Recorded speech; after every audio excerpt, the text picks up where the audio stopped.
ओडिशा का नाम आते ही आपके दिमाग में यही ख्याल आता है कि पुरी जगन्नाथ टेम्पल और जगन्नाथ धाम। तो आपको ये जानकारी के लिए बता दूं कि हमारे ओडिशा में दो श्रीक्षेत्र धाम है, जो बारीपदा में है, जिसे द्वितीय श्रीक्षेत्र धाम कहते हैं। तो चलिए आप सबको मैं लेके चलती हूँ द्वितीय श्रीक्षेत्र धाम बारीपदा में। So hey everyone, welcome to my channel. मैं जब बारीपदा गई थी तो बारीपदा में मेरा मायका है, तो वहां से मैं मंदिर आई थी जगन्नाथ टेम्पल। तो ये है हमारा बारीपदा का जगन्नाथ टेम्पल, जो कि हूबहू पुरी जैसे ही बनाया है। हाँ, पुरी में बहुत बड़ा है क्योंकि वो श्रीक्षेत्र धाम है, चारों धाम में एक धाम माना जाता है, तो वो है। और ये है हमारा द्वितीय श्रीक्षेत्र और जगन्नाथ टेम्पल। और यहाँ पे आप देख सकते हैं कितने अच्छे से यहाँ पे पेंटिंग सब दीवार पे बनाए गए हैं। ये ना पहले नहीं था, ये सब अभी बनाया गया है। अभी 1-2 साल के अंदर ही ये सब पेंटिंग बनाए गए हैं और बहुत ही अच्छे से यहाँ पे, मतलब पहले ही यहाँ पे बहुत सारे दुकान थे ना, ये सब उठा दिए गए हैं। अब इसका जो बाउंड्री है ना आगे की तरफ बहुत ज़्यादा बड़ा कर दिए गए हैं। तो ये है गरुड़ स्तंभ। जब भी आप पुरी भी जाएंगे ना तो वहाँ पे भी एक बड़ा सा जो सामने दिखेंगे, वहाँ पे भी एक गरुड़ स्तंभ है। तो यहाँ पे भी सेम टू सेम एक गरुड़ स्तंभ है। तो हाइट में थोड़ा सा कम हो सकती है, पर यहाँ पे सेम वैसा ही बनाया गया है जो पुरी में बनाया गया है। थोड़ा सा सामने आएंगे तो यहाँ पे सामने है तुलसी चौरा जिसे बोलते हैं, ये बहुत बड़ा है।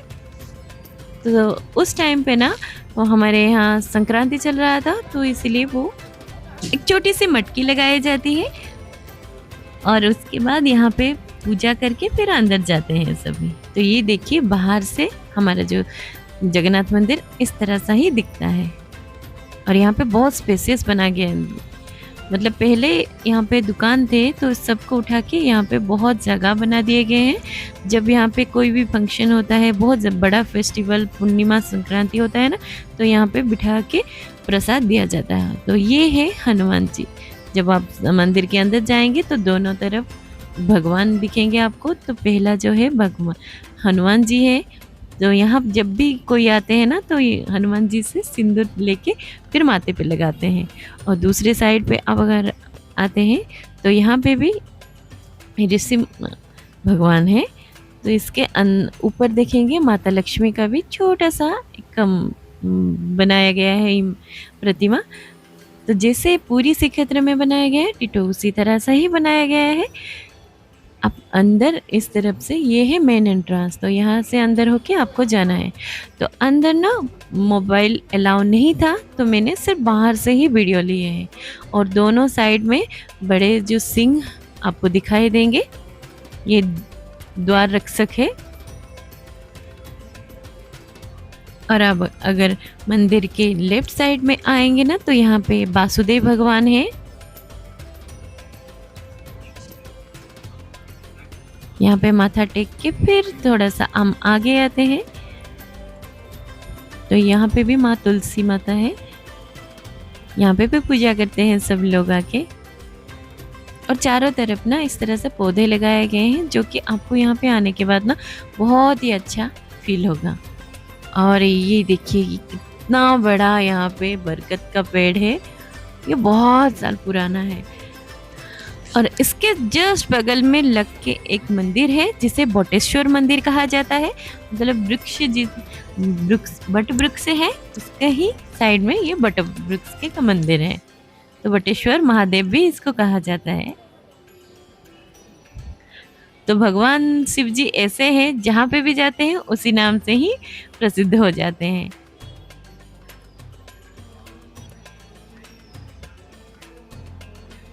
तो यहाँ पे हमने पूजा करने के बाद तो ये देखिए भगवान शिव जी है, तो नंदी तो जरूर होंगे। तो ये है नंदी जी।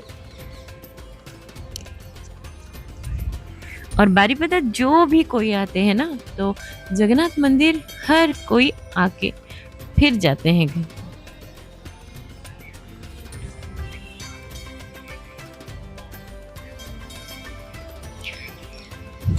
तो आपको बता दूं, जगन्नाथ मंदिर में भगवान बलभद्र, सुभद्रा माता और प्रभु जगन्नाथ जी रहते हैं। तीनों ठाकुर यहाँ पे रहते हैं और उनके साथ ही यहाँ पे ना 17 देवी देवताओं का भी पूजा की जाती है। तो आप अगर गिनते हुए जाएंगे तो आपको यहाँ पे 17 मंदिर दिखेंगे, छोटे छोटे मंदिर। तो यहाँ पे माता श्री राम सीता की भी मंदिर है और यहाँ पे बट गणेश जो बोलते हैं।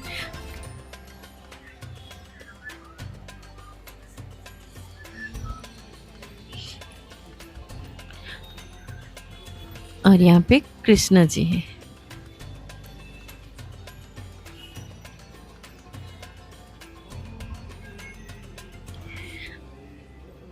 आपको यहाँ पे अगर घूमना है ना तो फिर आप शाम के टाइम पे आइएगा, आप बहुत ही अच्छे से यहाँ पे घूम सकते हैं।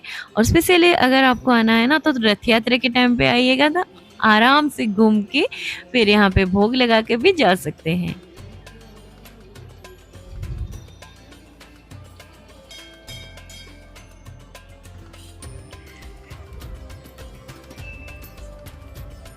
और यहाँ पे है बेढ़ा काली, मतलब काली मंदिर।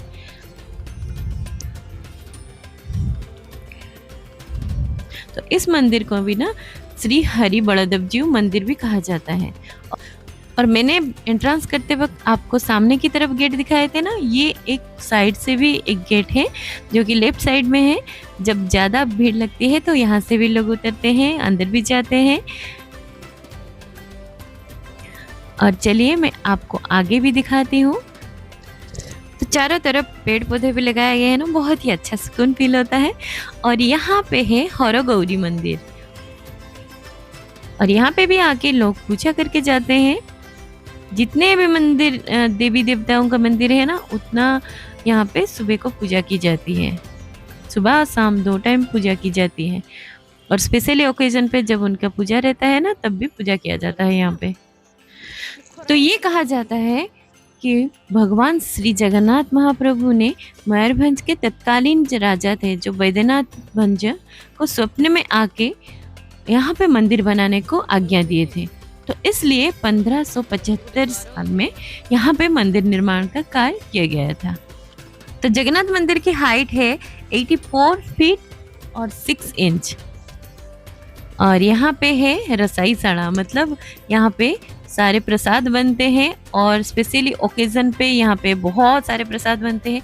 डेली बेसिस पे भी बनते हैं, यहाँ तक कि ऑर्डर दे के भी यहाँ पे बनाया जाता है। बहुत सारे जो काम शादी ब्याह का काम भी रहता है ना, तो यहाँ पे ऑर्डर दे के उनको बना सकते हैं। और सारे पीतल के ही बर्तन यहाँ पे रखे गए हैं, उसी में ही खाना बनता है। और यहाँ पे भोग क्या लगता है पता है? यहाँ पे दौड़ा खिचड़ी, रामनच का तरकारी और बिलाती खट्टा, ये सारे प्रसाद बनते हैं, और जो कि मेरा फेवरेट है और मुझे बहुत पसंद है। मतलब मैं जब भी आती हूँ बारीपदा तो यहाँ पे ज़रूर खाती हूँ। और यहाँ पे ना चूल्हे से ही खाना बनता है, गैस का इस्तेमाल बिल्कुल भी नहीं किया जाता है। और ये देखिए यहाँ पे और एक मंदिर भी है। अब जितना चारों तरफ मंदिर के परिक्रमा करेंगे उतना ही आपको एक एक करके मंदिर दिखते जाएंगे। थोड़ा अगर थक जाएंगे तो यहाँ पे पेड़ के नीचे बैठ सकते हैं।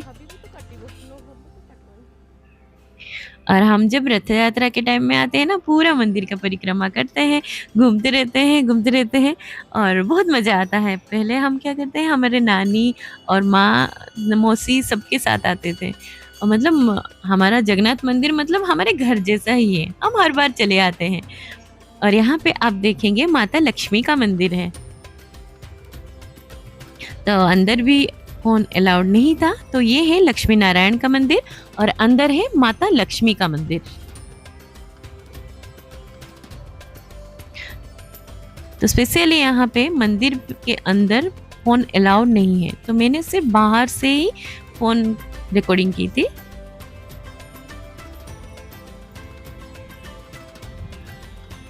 और यहाँ पे भी शिव जी का टेम्पल है।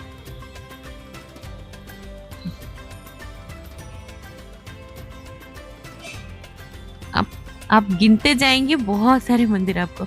और मैंने आपको एक लेफ्ट साइड में वहाँ पे रास्ता दिखाया था, तो ये एक राइट साइड में भी यहाँ पे आने के लिए एग्जिट पॉइंट है। तो यहाँ पे सारे लकड़ी से ही खाना बनता है, तो यहाँ पे सारी लकड़ी रखा जाता है और धूप में उसको सुखाया जाता है। तो इस द्वार से भी जब रथ यात्रा के टाइम में ये ओपन किया जाता है, तब यहाँ पे एग्जिट पॉइंट होता है।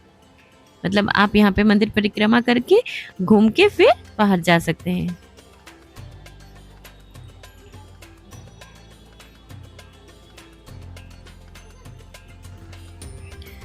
यहाँ पे आप पैर हाथ धो के फिर आगे जा सकते हैं।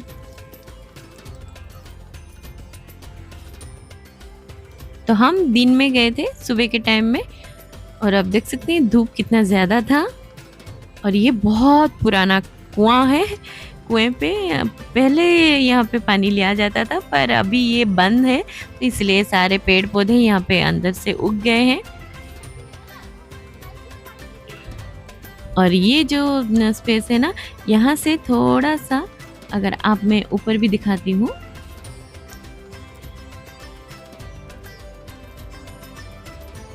मंदिर से एंटर करते ही आपको यहाँ राइट साइड में ये जो सीढ़ी दिख रही है ना, इसके ऊपर अगर जाएंगे, ये जो ये लोहे का सब ग्रिल जैसा बनाया गया है ना, यहाँ पे होता है देवस्नान पूर्णिमा। मतलब अभी बहुत रिसेंटली देवस्नान पूर्णिमा आने वाली है 29 जून को। तब क्या होता है, हमारे तीनों ठाकुर जी यहाँ पे आते हैं, वहाँ पे बिठाया जाता है, तब उनको स्नान किया जाता है। और स्नान करने के 15 दिन स्नान करने के बाद उनको बुखार आता है। बुखार में वो पूरा रेस्ट लेते हैं। और इसके अंदर में मैं आपको दिखा दूं, चारों तरफ बहुत ही अच्छे से पेंटिंग सब किया गया है। और अभी रिसेंटली मैंने जो बताया था देवस्नान पूर्णिमा 29 जून को है, उसका 15 दिन के बाद रथ यात्रा होता है। और आप सबको पता है रथ यात्रा हमारे ओडिशा में कितना फेमस है, और सिर्फ ओडिशा में नहीं, पूरा वर्ल्ड वाइड फेमस है। और आपको पता है इसे द्वितीय श्री क्षेत्र क्यों कहा जाता है? क्योंकि इसके चारों ओर भी पूरी मंदिर के जैसे समान मेघनाथ दीवार की तरह एक विशाल दीवार भी बनाया गया है। और हर साल पुरी में पहले रथ यात्रा होता है, और उसके नेक्स्ट डे को बारीपदा में वही रथ यात्रा होती है। और ये रथ खींचना मतलब रथोटोना 2 दिन तक चलता है। क्या आपको ये पहले से पता था? और इस रथ यात्रा की और एक महत्व भी है कि केवल महिलाएं, मतलब सिर्फ लेडीज, देवी सुभद्रा माता के रथ को खींचते हैं। और ये पुरी में नहीं होता है, तो स्पेशल इसी चीज के लिए ये फेमस है। तो पुरी श्री मंदिर में पालन किया गया सारे त्योहार जो होते हैं ना, यहाँ पे भी सेम वे में सेलिब्रेट किया जाता है। इस मंदिर को बारीपदा के लोग बड़ो जगन्नाथ मंदिर नाम से जानते हैं। तो अभी रथ यात्रा आने वाली है जुलाई 16 को, मतलब जिस दिन देवस्नान पूर्णिमा होता है उसका 15 दिन के बाद ही रथ यात्रा स्टार्ट होता है। तो आपको हमारे आज की ब्लॉग कैसी लगी, स्पेशली हमारे बारीपदा के जगन्नाथ मंदिर कैसे लगी, मुझे कमेंट में जरूर बताएं। और अभी रथ यात्रा पे आप जरूर यहाँ पे आइए। तो फिर मिलते हैं नेक्स्ट ब्लॉग में, तब तक के लिए जय जगन्नाथ।